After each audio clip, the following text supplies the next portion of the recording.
شهر رمضان الذي أنزل فيه القرآن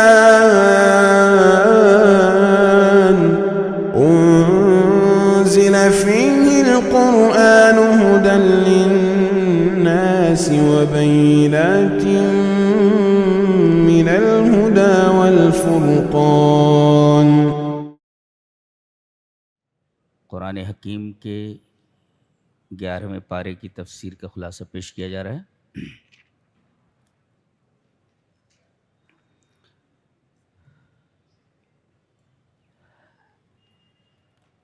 ایک بات پیش نظر رکھیں کہ ملک عرب میں بسنے والوں کی دو قسمیں، وہ لوگ جو شہروں میں سکونت پذیر ہو گئے ان کو عرب کہا جاتا ہے، اور جو دیہاتوں میں جا کر بس گئے انہیں آراب کہا جاتا ہے۔ انہی کا تذکرہ ہے، الاعراب اشد کفرا و نفاقا۔ تو ملک عرب کے ساکنین اور ان کے باشندگان کی دو قسمیں ہیں۔ جو لوگ شہروں میں جا کر بس گئے انہیں عرب کہا جاتا ہے، اور جو لوگ صحراؤں میں دیہاتوں میں جا کر بس گئے ان کو آراب کہا جاتا ہے۔ پھر آراب کی دو قسمیں بتائی گئیں، ایک آراب منافقین اور ایک آراب مومنین، یعنی یہ دیہاتوں میں رہنے والے آراب کی دو قسمیں ہیں، ایک منافقین کی اور ایک مومنین کی۔ اس کے بعد یہ بتایا گیا کہ مدینہ کے اطراف میں، بالکل مدینہ سے متصل، یہاں بھی کچھ منافقین ہیں اور بڑے سخت قسم کے منافق ہیں۔ ان کے بارے میں فرمایا گیا کہ یہ اتنے بڑے منافق ہیں کہ آپ ان کے نفاق کو پہچان ہی نہیں سکتے۔ ہم جانتے ہیں، آپ نہیں جان سکتے۔ لا تعلم نحن نعلمہ، ہم جانتے ہیں، آپ نہیں جانتے۔ اور منافقین کی ایک اور قسم جو شہر مدینہ میں نبی کے ساتھ رہتی تھی، یہ اسلام کو ظاہر کرتے تھے لیکن اندر یہ کفر کو چھپاتے تھے، اور ایک گروہ مومنین کا ہے۔ اس کے بعد اللہ تبارک تعالیٰ نے ارشاد فرمایا کہ 3 قسمیں ہیں مومنین کی۔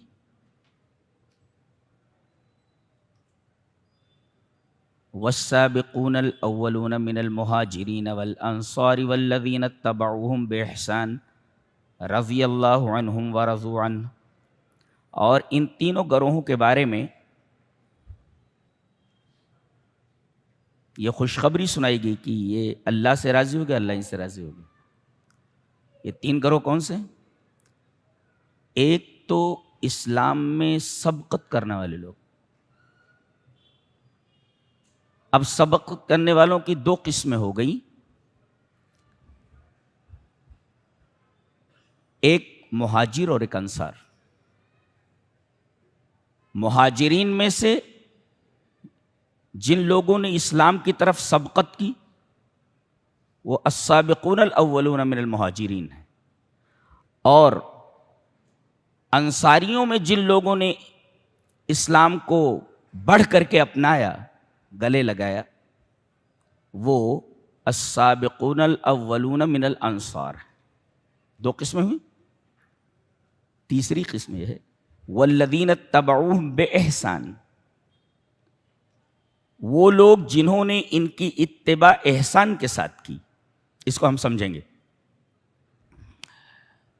پہلی چیز یہ سمجھ لیں کہ یہاں تبعیت مطلقہ نہیں ہے بلکہ مقیدہ ہے، یعنی یہ اتباع احسان کے ساتھ ہونی چاہیے۔ احسان مانے الاخلاص، اخلاص کے ساتھ اتباع ہونی چاہیے۔ اس سے منافقین نکل گئے، اس لیے کہ انہوں نے اتباع تو کی، رسول کے پیچھے تو چلے، لیکن ان کے اندر اخلاص نہیں تھا، لہذا احسان کی قید لگا کر کے منافقین کو نکال دیا گیا۔ کہ یہ مسلمانوں کے گروہ میں سے نہیں ہے. یہ بظاہر تو ہیں یہ مسلمان ہیں لیکن حقیقت میں مسلمان نہیں.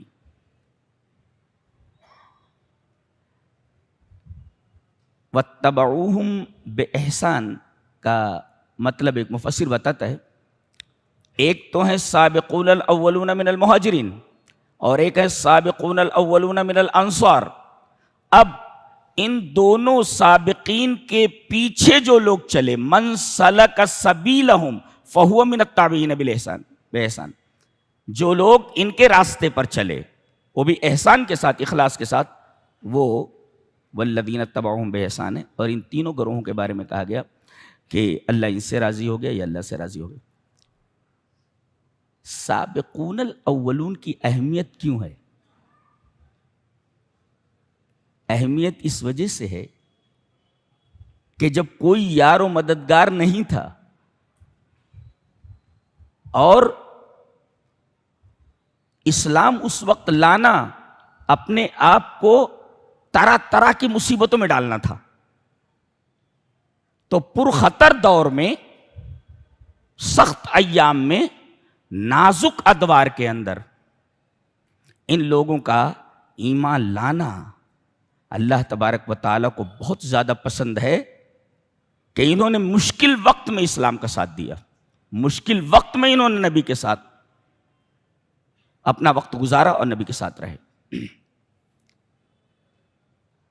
جیسے ہی اسلام کو پیش کیا گیا لپک کر کے انہوں نے اسلام کو لے لیا، بلا لومۃ لائم، بلا خوف لومۃ لائم، اور کسی خطرے کی پرواہ کے بغیر. سبقت کرنا بہت بڑی بات ہے، کسی خطرے کی پرواہ کے بغیر. اس وجہ سے اللہ تبارک تعالیٰ نے ان سبقت کرنا، کوئی بات سامنے پیش کی گئی فوراً اس کے اوپر لپک پڑے، اس کو کہتے ہیں سبقت کرنا، دوڑ پڑنا، ریس کرنا.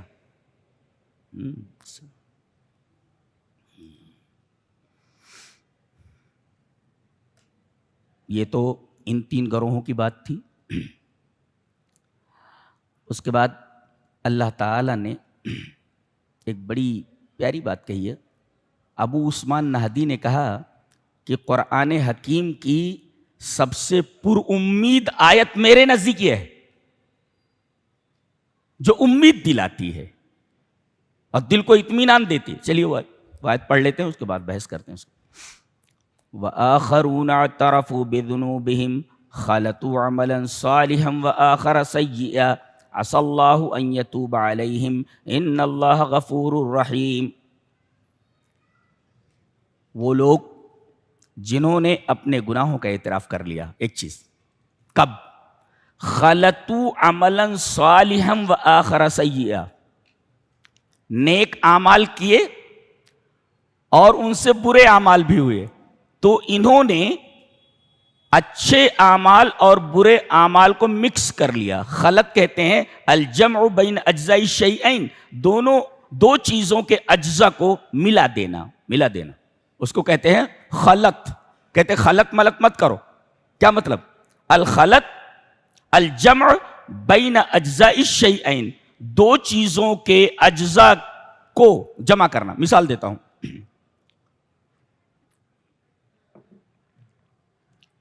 ایک گلاس میں دودھ ہے، اور یہ پانی ہے جی. اب اس پانی کو دودھ میں ملا دیا گیا ہے. اس کو کہتے ہیں دو چیزوں کے اجزاء کو جمع کر دینا. دودھ کے اجزاء میں پانی کے اجزاء مکس ہو گئے، اس کو کہتے ہیں خلط کرنا. خلط. لیکن تعبیر بڑی عجیب استعمال کی گئی ہے جو حیرت ناک تعبیر ہے، اللہ، جو اس بات کی دلیل ہے کہ اللہ تبارک تعالیٰ کا کلام ہے. کیا کہا؟ خَلَطُوا عَمَلًا صَالِحًا، انہوں نے نیک اعمال کو ملا دیا اور دوسرے گناہ کو اور پھر گناہ کو. یہ واو بیچ میں لایا گیا، واو. حالانکہ یوں کہہ دیا جاتا کہ خَلَطُوا عَمَلًا صَالِحًا بِعَمَلٍ سَيِّئٍ، برے اعمال کے ساتھ انہوں نے نیک اعمال کو ملا دیا. با لایا جاتا، با. تو یہاں با نہ لا کر کے اس کے عوض میں یہاں واو لایا گیا، واو بیچ میں، جو انگریزی میں اینڈ کی طرح ہوتا ہے. اینڈ اور جبکہ یہ کہا جاتا کہ نیک عملوں کو برے عمل کے ساتھ ملا دیا، ساتھ لانا چاہیے تھا. ایسا کیسے کہ نیک عمل کو ملا دیا اور برے عمل کو اور لانے کی کیا ضرورت تھی؟ بہت پیاری حقیقت بیان کی گئی ہے. اگر یہاں بے لایا جاتا تو وہ مفہوم پیدا نہیں ہوتا تھا جو انتہائی دقیق ہے، جو قرآن حکیم کا اسلوب بیان ہے دقت لیے ہوئے. کیسے؟ ایک خالص دودھ ہے، اس کی الگ حقیقت ہے، اور یہ پانی ہے، اس کی الگ حقیقت ہے. اب اس پانی کو ہم نے دودھ میں مکس کر دیا، ملا دیا. بتائیے کہ دودھ دودھ نہیں رہا اور پانی پانی نہیں رہا، دونوں متغیر ہو گئے، دونوں بدل گئے. ارے بھائی، پانی کو آپ نے دودھ میں ملا دیا تو اب یہ پانی بھی نہیں ہے اور دودھ بھی نہیں ہے، دونوں بدل گئے. دودھ دودھ نہیں رہا، پانی پانی نہیں رہا، یہ مطلب ہے. تو اگر یہ کہہ دیا جاتا کہ خلطوا عملا صالحا بعمل سیئ، تو مطلب یہ ہوتا کہ نیک عمل نہیں رہ گیا اور برا عمل نہیں رہ گیا. یہ مطلب ہو جاتا. اور ہم کہتے ہیں خلطت الماء باللبن، اور میں نے کہا خلطت الماء واللبن، وہ بیچ میں لا، دونوں میں فرق سمجھتے ہیں؟ فرق یہ ہے کہ خلطت الماء باللبن اگر کہا جاتا تو آپ نے دودھ کو پانی کے ساتھ مکس کر دیا، پانی مکس ہو گیا. تو اس میں مخلوط کون ہے؟ پانی. اور مخلوط بہی کون ہے جس کے ساتھ ملایا گیا؟ پانی یا دودھ. پانی مخلوط ہے اور دودھ کے ساتھ ملایا گیا تو پانی مخلوط بہی ہے، برابر. یہ دونوں الگ الگ ہو جاتے. لیکن اگر خلطت الماء واللبن کہا جاتا تو اس میں سے ہر ایک مخلوط ہے اور مخلوط بہی ہے. پانی مخلوط ہے، مخلوط بہی بھی ہے، اور دودھ مخلوط ہے، مخلوط بہی بھی ہے. یہ دقیق بات بیان کی گئی. اس کو بار بار سننا کیسٹ سے، سمجھ میں آ جائے گی. جی، اس کا مطلب یہ ہے کہ پانی کو دودھ میں ملانے کے بعد یہ دودھ نہیں رہا. تو کیا ایسا ہو سکتا کہ برائی کو نیکی میں ملا دیا گیا تو نیکی نہیں رہی؟ لا لا لا، نیکی اپنی جگہ ہے، برائی اپنی جگہ ہے، یہ بتایا گیا. ملنے کے بعد بھی نیکی اپنی جگہ ہے اور برائی اپنی جگہ ہے. یہ معنی اس وقت نکلے گا جب یہاں واو کو لایا جائے. اگر بے لایا جائے تو مفہوم پیدا نہیں ہوتا، اس لیے کہ مل گیا تو پانی نہیں رہا، دودھ نہیں رہا، دونوں کی حقیقتیں بدل گئی. لیکن اگر واو بیچ میں لایا جائے تو مطلب یہ ہوگا کہ ملنے کے بعد بھی پانی ہے اور دودھ ہے. تو پہلے ایسا کرو کہ پانی کو دودھ میں ملا لو، یہ ہوا خلطت الماء باللبن. اور تیل کو پانی میں ملا لو،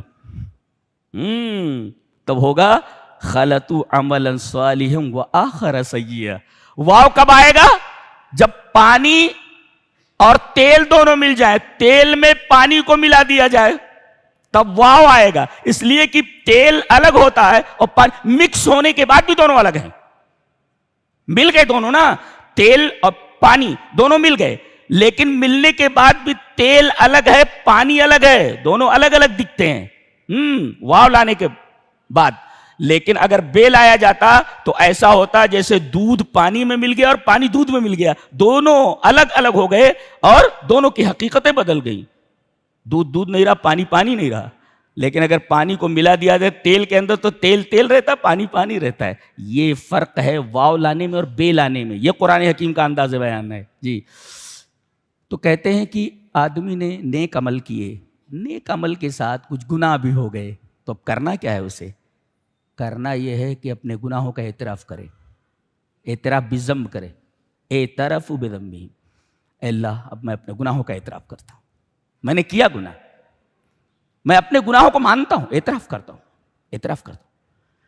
تو نیک عمل کے بعد اگر کوئی گناہ ہو جائے تو اس گناہ کا اعتراف کرو، میرے رب میں اعتراف کرتا ہوں کہ یہ گناہ مجھ سے ہوا، اب تو مجھے معاف کر دے۔ اللہ فرماتا ہے اگر تم اپنے گناہوں کا اعتراف کر لو تو عسى اللہ ان یتوب علیہم، اور کل میں نے بتایا کہ تابہ کے صلہ اگر الا آتا ہے تو بمان العفو، تو اللہ تم کو معاف کر دے گا، اور اس کے لیے عسى لایا گیا۔ عسى تفید الرجا، امید کا فائدہ دیتا ہے، لیکن جب یہ اللہ کے لیے آئے تو وہاں یقین کا معنی ہوتا ہے، اس لیے کہ اللہ ایسا نہیں کرتا کہ امید دلا کر وہ چیز نہ دے، تو عسى کہا گیا۔ عسى امید کے لیے آتا ہے، اور جب یہ اللہ کے لیے آئے تو یقین کے معنی میں ہوتا ہے، اس لیے کہ اللہ کسی چیز کو امید دلا کر کے نہ دے ایسا ہوتا ہی نہیں ہے، لہذا عسى کی نسبت اگر اللہ کی طرف کی جائے تو یہ یقینی، محقق اور مقرر ہوتا ہے۔ عسى اللہ ان یتوب علیہم، کیوں؟ اس لیے کہ ان اللہ غفور رحیم، اس لیے کہ اللہ غفور رحیم ہے، یہ جو بخشش ہے یہ اس کے رحمت کی وجہ سے ہے۔ گویا کہ مغفرت یہ رحمت کے ساتھ ملابس ہے، اس کے ساتھ ملی ہوئی ہے، لازم ہے اس کے لیے، اس لیے کہ اللہ بخشتا کیوں ہے؟ اس لیے کہ وہ رحیم ہے، رحمت کی وجہ سے بخشتا ہے وہ۔ اور رحمت کس کے اوپر ہوگی؟ جب آدمی گناہ کرنے کے بعد اپنے گناہ کا اعتراف کر لے۔ شیطان نے یہی اعتراف نہیں کیا تھا، آدم نے اعتراف کیا، بخش دیے گئے۔ کیا کہا؟ اعتراف کیسے کیا؟ قال ربنا ظلمنا انفسنا وان لم تغفر لنا وترحمنا لنكونن من الخاسرین۔ دونوں نے کہا، آدم و حوا نے، اے ہمارے رب ہم نے اپنے نفسوں پر ظلم کیا۔ ہذا اعتراف بالظلم، اس کا نام ہم نے اپنے اوپر ظلم کیا، یہ ہے گناہ کا اعتراف۔ اور اس نے کیا کہا؟ انظرنی الی یوم یبعثون، قیامت تک مجھے مہلت دے تاکہ میں لوگوں کو گمراہ کروں۔ دیکھیے، ایک نے اعتراف بالذنب کیا، معاف کر دیا گیا، اور ایک اعتراف بالذنب نہیں کر رہا، ڈٹا ہوا ہے اپنے گناہ کے اوپر، اس کو معاف نہیں کیا گیا۔ ایک فلسفر نے کہا ہے کہ غلطیوں پر سرکشی کا اضافہ نہ کرو، اس لیے کہ اللہ کے ہاں غلطی قابل معافی ہے، سرکشی قابل معافی نہیں۔ اس کو ذہن میں رکھو، پھر سے بولتا ہوں، ریپیٹ کرتا ہوں، غلطیوں پر سرکشی کا اضافہ نہ کرو، اس لیے کہ اللہ کے ہاں غلطی قابل معافی ہے، سرکشی قابل معافی نہیں۔ آدم سے غلطی ہوئی، معاف کر دیے گئے، اور شیطان سے سرکشی ہوئی، معاف نہیں کیا گیا۔ اللہ کے ہاں غلطی قابل معافی ہے، اور آدمی نے گناہ کیا، یہ غلطی کب مانا جائے گا؟ آدمی کے گناہ کا ارتکاب غلطی کب مانا جائے گا؟ بتایا گیا، اعتراف بالذنب کرے، اپنے گناہ کا اعتراف کرے۔ تو گناہ کا اعتراف کرنا اس بات کی دلیل ہے کہ اس سے غلطی ہوئی ہے، اور اگر گناہ کرنے کے بعد گناہ پر ڈٹا ہوا ہے تو یہ غلطی نہیں ہے، ھذا تمرد، یہ سرکشی ہے، اور اللہ کے ہاں سرکشی قابل معافی نہیں۔ تو غلطی کے دائرے میں رہو، سرکشی کے دائرے میں کبھی بھی مت جانا، وہ تباہی کا دائرہ ہے، بہت خراب قسم کا میدان ہے وہ۔ یہ اللہ نے آگے فرمایا، خذ من اموالہم، اے ہمارے حبیب آپ ان کے مالوں سے صدقہ لیجئے۔ صدقہ، صدقے کا فائدہ بتایا گیا، تطہرہم وتزکیہم، اس سے تمہارا دل پاک ہوگا، تمہارا دل پاک ہوگا۔ دیکھیے، صدقے سے دل پاک ہوتا ہے، اور تمہارا مال پاک ہوگا، تمہارا مال پاک ہوگا۔ اور نبی سے کہا گیا صدقہ دینے والوں کے لیے آپ دعا کیجئے، کیوں؟ اس لیے کہ آپ کی دعا ان کے لیے باعث سکون ہے۔ جی، یہ تین فوائد ہیں صدقہ دینے، لہذا صدقہ نکالو۔ اور یہ مہینہ زکوٰۃ کے علاوہ، حالانکہ زکوٰۃ اس وقت دینا چاہیے جب سال گزر جائے، کچھ لوگ انتظار کرتے ہیں کہ رمضان آئے اس میں ہم زکوٰۃ نکالیں گے تو ثواب بڑھ جائے گا، ثواب بڑھتا نہیں ہے، اس لیے کہ وہ فرض ہے وہ۔ جی، ٹائم مکمل ہو گیا، حولان حول ہو گیا، سال پورا ہو گیا، اب نکالنا واجب ہے۔ آپ انتظار کریں کہ ہم اپنی زکوٰۃ رمضان میں ادا کریں گے اور اس کا ثواب بڑھ جائے گا، یہ توہم ہے، کچھ نہیں بڑھتا اڑتا۔ ہاں، صدقہ آپ دیجئے، اللہ سے صدقے کے فائدے ہیں۔ مؤذن ہیں، ذرا لے جاؤ کنارے اور ڈالو ذرا جیب میں تھوڑا سا۔ یہ ہیں امام صاحب، کہاں گے قاری صاحب؟ ذرا پکڑو ان کو، کونے میں لے جاؤ اور ذرا ڈالو ان کے جیب میں۔ جی، اس کے بعد غزوہ تبوک کا بیان ہے، اور غزوہ تبوک میں 30,000 مسلمان شریک ہوئے. 3 قسم کے لوگ اس غزوے میں شریک نہیں ہوئے، وہ بیان کیا جا رہا ہے. یہ 3 قسم کے لوگ کون ہیں جو اس عظیم الشان غزوے میں، جو سب سے بڑا غزوہ تھا، سب سے بڑا لشکر تھا جس میں 30,000 افراد نے شرکت کی، کون سے وہ 3 لوگ ہیں جنہوں نے اس میں شرکت نہیں کی؟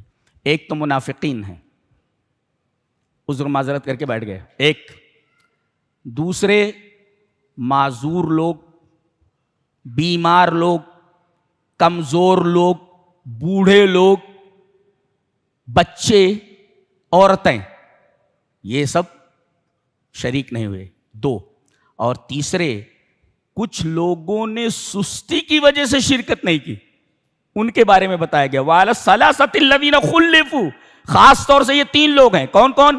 ہلال ابن امیہ، مرارہ ابن ربیع اور کعب ابن مالک. یہ 3 لوگ ہیں. علی الثلاثہ کہہ کر کے 3 کہہ کر کے بتایا گیا. یہ 3 لوگ ہیں جو سستی کی وجہ سے اس میں شامل نہیں ہوئے، اور ان کا سوشل بائیک آؤٹ کیا گیا، یہاں تک کہ 52 دنوں کے بعد ان کی بخشش کی آیتیں اتری اور انہیں معاف کر دیا گیا. اسی دوران جب نبی کریم صلی اللہ علیہ وسلم جنگ تبوک کے لیے جا رہے تھے تو کچھ منافقین نے ایک مسجد بنائی اور نبی کے سامنے کیا بات رکھی کہ آپ اس میں نماز پڑھ لیجئے تاکہ ہم نماز یہاں شروع کر لیں. اور ہم نے مسجد اس وجہ سے بنائی ہے تاکہ کمزور اور بوڑھے، عورتیں، بچے سب بارش میں دور مسجد میں جانے سے پریشان نہ ہوں. ہم نے اس وجہ سے بنائی ہے. لیکن قرآن حکیم نے بتایا یہ مسجد انہوں نے اس لیے نہیں بنائی ہے کہ نماز ادا کی جائے، بلکہ اس مسجد کے بنانے کا سبب کچھ دوسرا ہے. کیا؟ زرار ہے. زرار مسلمانوں کو تکلیف پہنچانا، تفریقاً بین المومنین، مسلمانوں کے درمیان تفریق کرنا. اب آپ سوال کر سکتے ہیں کہ ہمیں کیسے معلوم ہو کہ یہ مسجد زرار ہے اور یہ مسجد زرار نہیں ہے؟ ہاں، فرق کر سکتے ہیں جی. دنیا کی تمام بلڈنگوں کی بنیاد اینٹوں کے اوپر ہوتی ہے، پتھروں کے اوپر ہوتی ہے، لیکن ایک مسجد ایسی ہوتی ہے جس کی بنیاد دل کے تقوی کے اوپر ہو. لمسجد اسس علی التقوی، آگے فرمایا گیا ایسی مسجد جس کی اساس، جس کی بنیاد تقوی کے اوپر ہے.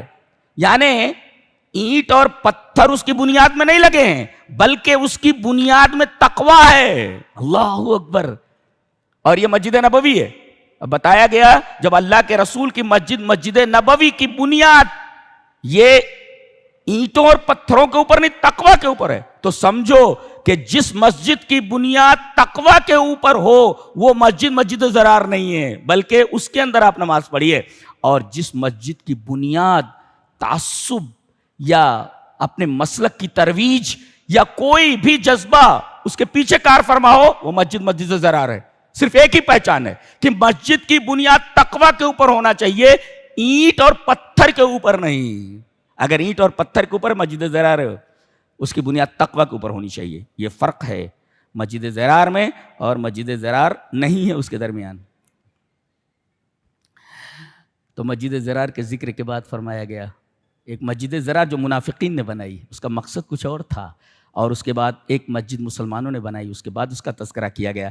لمسجد اسس علی التقوی من اول یوم، پہلے ہی دن سے اس مسجد کی بنیاد. اس سے مراد یا تو مسجد قباء ہے یا اس سے مراد مسجد نبوی ہے، دونوں مراد لے سکتے ہیں آپ. ان دونوں مسجدوں کی بنیاد تقوی کے اوپر ہے. اور آج دیکھو اللہ آدمی دیکھتا ہے، ایک تو کعبہ کو دیکھتا ہو، کالا غلاف دیکھنے کے بعد صرف رونا آتا ہے، اور پھر مسجد نبوی کے اوپر نظر پڑے تو عجیب سی کیفیت ہوتی ہے. وہ مسجد ہے جس کی بنیاد تقوی کے اوپر ہو. لمسجد اسس علی التقوی. تو پہلے مسجد زرار کا ذکر منافقین نے بنایا. اس مسجد کی بنیاد تقوی کے اوپر نہیں تھی، اینٹ اور پتھر اس کی بنیاد میں لگے تھے. اور یہ مسجد، مسجد نبوی، مسجد قباء، دونوں لمسجد اسس علی التقوی من اول یوم. جی، اس کو مسجد کہتے ہیں. اور اگر تقوی کی بنیاد پر مسجد قائم نہ کی گئی وہ مسجد نہیں ہے، مسجد نہیں ہے. جی. واہ، آگے ایک بڑی پیاری بات کہی جا رہی ہے، متوجہ ہو جائے میری طرف. ان اللہ اشتری من المؤمنین انفسهم واموالهم بان لهم الجنہ، اللہ تعالیٰ نے مومنین کی جانوں کو اور ان کے مالوں کو لے لیا ہے، خرید لیا ہے، بدلے میں جنت دے دی. یعنی مومن کی جان اور مومن کا مال یہ مبی ہے، چیز ہے وہ، اور اللہ تعالی نے خریدا ہے. بائے کون ہے؟ مشتری کون ہے؟ اللہ ہے. بائے کون ہے؟ مومنین. بیچنے والا کون؟ مومنین. خریدنے والا کون؟ اللہ. جس چیز کو خریدا جا رہا ہے وہ کیا چیز ہے؟ مومن کی جان اور اس کے مال. بائے جب اپنی چیز کسی کے حوالے کرے گا، مشتری کے حوالے کرے گا، تو کسی چیز کے بدلے نا پیسہ دو، آپ پیسہ دو. تو اللہ تبارک و تعالیٰ نے مومنین کی جان کو خریدا ہے، ان کے مالوں کو خریدا ہے. ثمن کیا ہے؟ ثمن کیا ہے؟ ثمن اللہ تبارک و تعالیٰ نے جنت رکھی ہے. اور یہ قاعدہ ہے کہ جہاں بے آئے وہ ثمن ہوتا ہے. لیکن بِأَنَّ لَهُمُ الْجَنَّةَ، یہ قاعدہ ہے کہ کہیں بھی اگر آئے بے اگر داخل ہو تو اس کا مطلب ہوتا ہے کہ یہ ثمن ہے، یہ دے کر کے یہ چیز لی گئی ہے.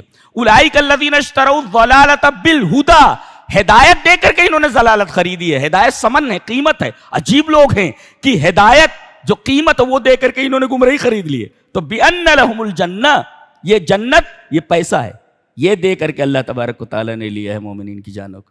کتنی عجیب بات ہے. اللہ کتنا مہربان ہے، کتنا پیارا ہے کہ جان اسی کی دی ہوئی، مال اسی کا دیا ہوا، اسی کا عطا کردہ. اس کے بعد کہہ رہا ہے دے دیا. جیسے ہم نے ہینڈ کرچف دے دیا، فری میں آپ کو دے دیا. اس کے بعد میں کہتا ہوں کہ 1 کروڑ میں میں یہ ہینڈ کرچف تجھ سے لے رہا ہوں. اللہ، یہ 1 کروڑ میں یہ میں نہیں دیا آپ کو، یہ ہینڈ کرچف از یورس، یہ تمہاری ہے. اور اس کے بعد میں یہ کہہ رہا ہوں کہ میں اس ہینڈ کرچف کو جو میں نے تمہیں دیا ہے 1 کروڑ روپے میں خرید رہا ہوں. تو آپ کیا کہیں گے؟ کتنا کریم ہے یہ. اور اللہ فرما رہا ہے 1 کروڑ تو چھوٹی بات ہے، تم اپنی جان اپنے مال مجھے دے دو، بدلے میں جنت عطا کرتا ہوں تمہیں. اللہ اکبر. جان دے دی اسی کی ہوئی، اور مال بھی دے دیا. پھر کہہ رہا ہے کہ اتنی بڑی قیمت کے بدلے خرید رہا ہوں کہ کوئی دنیا میں وہ قیمت دے ہی نہیں سکتا ہے. میں جنت دے کر کے وہ چیزیں خرید رہا ہوں جو میں نے خود تمہیں دی ہیں. یہ اللہ تبارک و تعالیٰ کی عظمت ہے، اس کا پیار ہے. کتنا پیار ہونا چاہیے ہمیں اللہ سے. اللہ کتنا پیار ہونا چاہیے. یہ زندگی تو ایسی ہی گزر جانے والی ہے کہ کوئی اوقات نہیں، کوئی حیثیت نہیں. بیچ دو اپنے مالوں کو اور اپنی جانوں کو. اپنی جان لگا دو، اپنے مال لگا دو کہ تاکہ ہمیں جنت مل جائے. خریدار کھڑا ہوا ہے، خریدار موجود ہے، جبکہ اسی نے دیا ہے یہ. اور پھر کہہ رہا ہے کہ اتنی قیمت لگا رہا ہوں میں کہ یہ قیمت کوئی دے ہی نہیں سکتا. اس کی قیمت میں جنت دے رہا ہوں جو ہمیشہ رہنے والی ہے. تمہاری جوانی کبھی ختم نہیں ہوگی، یہ جنت کی نعمتیں کبھی ختم نہیں ہوں گی. تمہارے اوپر کبھی موت نہیں آئے گی، تمہارے اوپر کوئی مصیبت نہیں آئے گی. نعمتیں ہی نعمتیں تمہارے لیے. بڑھاپا نہیں ہے وہاں بدصورتی نہیں ہے، خوبصورتی ہی خوبصورتی ہے. یہ خرید رہا ہوں میں. اللہ اکبر. ان اللہ اشتری من المؤمنین انفسهم، دینے والا بھی وہی دے کر کے کہہ رہا ہے سب سے بڑی قیمت دے کر کے میں خریدنا چاہتا ہوں. دینے کے لیے تیار ہو؟ کیا چاہیے؟ تیری جان چاہیے، تیرا مال چاہیے. اللہ سبحان اللہ.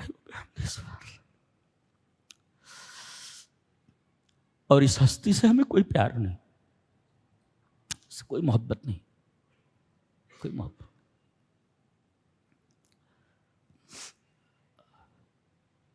اچھا، جنہوں نے بیچا ہے مومنوں نے، ان کی صفات کیا ہے بتائیے. 9 صفات ہیں ان کی، آگے بتائیے گا. یہ کون ہیں؟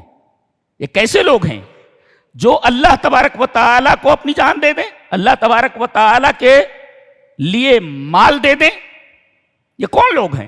صفات بیان کی گئی، 9 صفات ہیں ان کی. جی کون کون؟ التائبون العابدون الحامدون السائحون الراکعون الساجدون الآمرون بالمعروف والناہون عن المنکر والحافظون لحدود اللہ وبشر المؤمنین مومنوں سے خریدا نا. اللہ کہہ رہا ان کو خوشخبری دے دو, مومنین کو, جن سے ہم نے وہ چیز خریدی ہے ان کو خوشخبری دے دو, یہ مومنین ہے.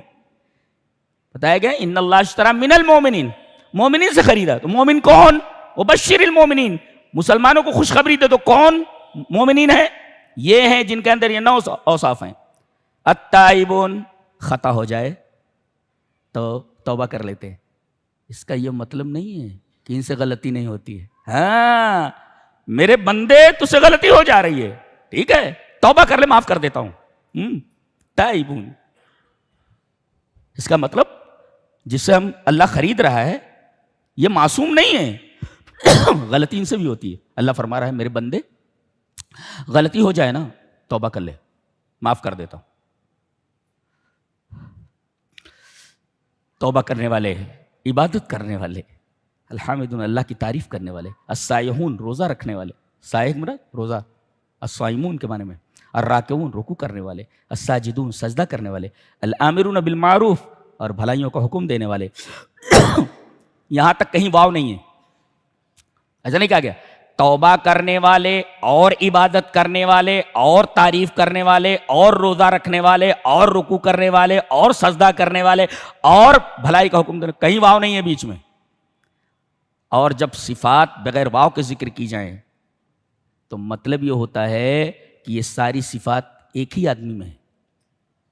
گویا یہ ان مومنین میں ساری صفات ہیں جن کی جان اور مال کے بدلے میں, جن کی جان و مالوں کو میں جنت کے بدلے خرید رہا ہوں. ایک سوال کر سکتے ہیں آپ کہ 7 کے بعد واو ہے, 7 صفات ذکر کی گئی ہیں, 7 کے بعد واو ہے. یہ نحو کا قاعدہ ہے.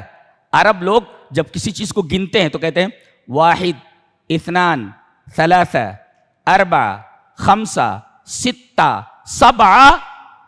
سبع, اس کے بعد کہتے ہیں وہ ثمانیہ. 7 کے بعد واو لاتے ہیں اور 8 ایسے ہوتے. واحد, اثنان, ثلاثہ, اربع, خمسہ, ستہ, سبع و ثمانیہ. بیچ میں اینڈ نہیں لاتے ہو.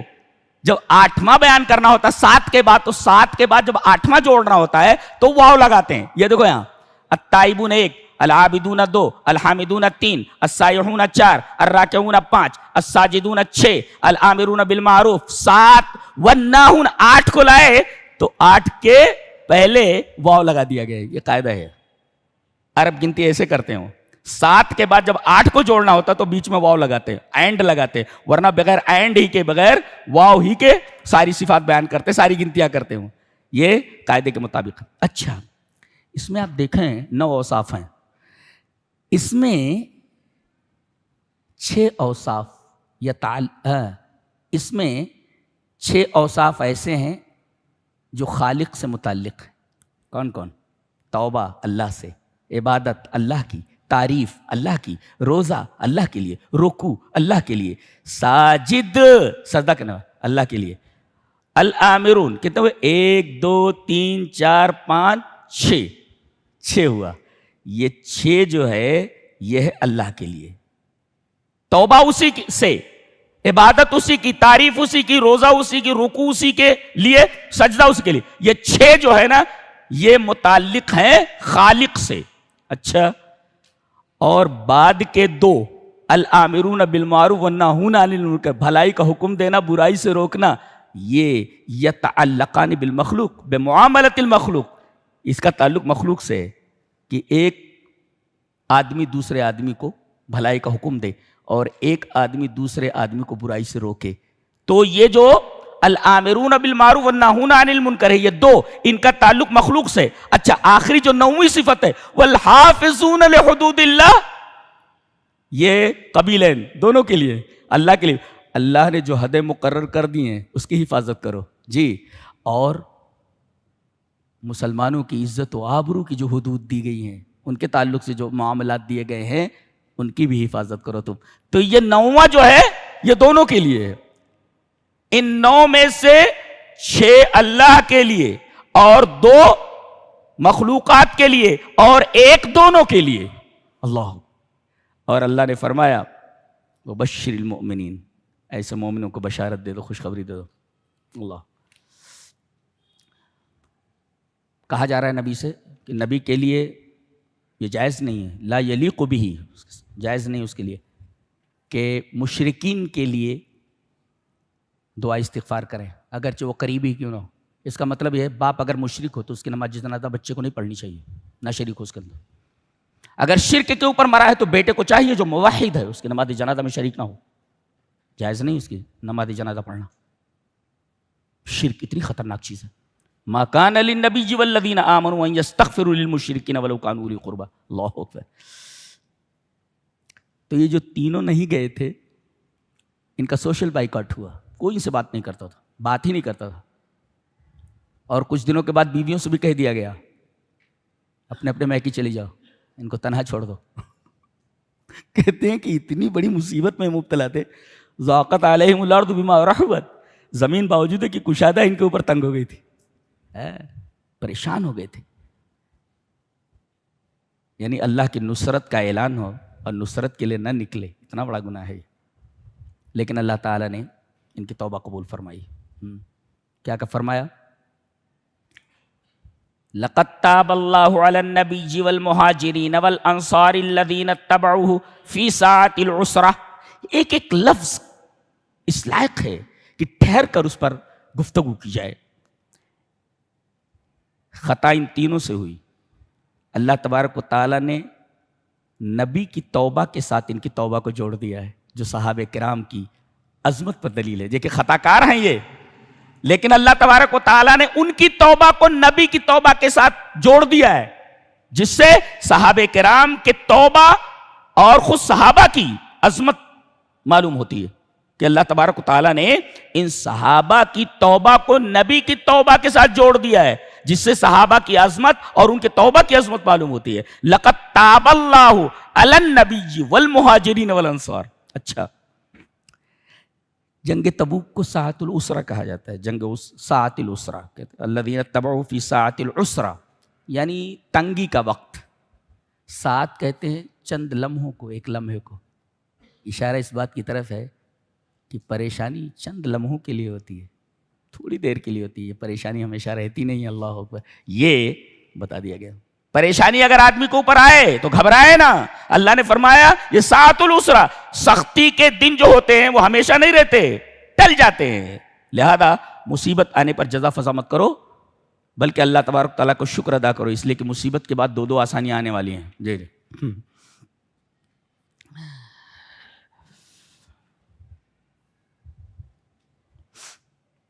اس کے بعد سورہ یونس شروع ہوتی ہے۔ دیکھیے اس میں استفہام انکاری کے اسلوب میں ایک بات کہی گئی کہ یہ کہتے ہیں کہ رسول کو بشر نہیں ہونا چاہیے۔ دیکھو، اکان للناس عجبا ان اوحینا الی رجل منہم ان انذر الناس وبشر الذین آمنوا ان لهم قدم صدق عند ربهم قال الکافرون ان هذا لساحر مبین۔ یہ کہتے ہیں کہ بشر ہے یہ، اور یہ کہتا ہے میں رسول ہوں، تو رسول بشر کیسے ہو سکتا ہے، یا بشر رسول کیسے ہو سکتا ہے؟ ایک مفسر تفسیرہ کرتے ہوئے لکھتا ہے، کہتا ہے کہ من عجیب امر المشرکین انہم رضوا بالالہ ان یکون حجرا وانکروا علی الرسول ان یکون بشرا۔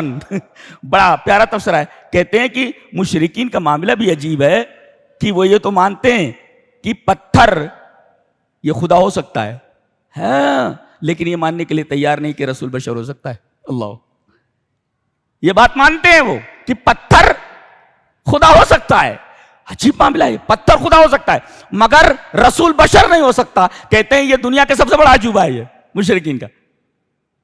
وہ کہتے نہیں کہ بتو شاباش،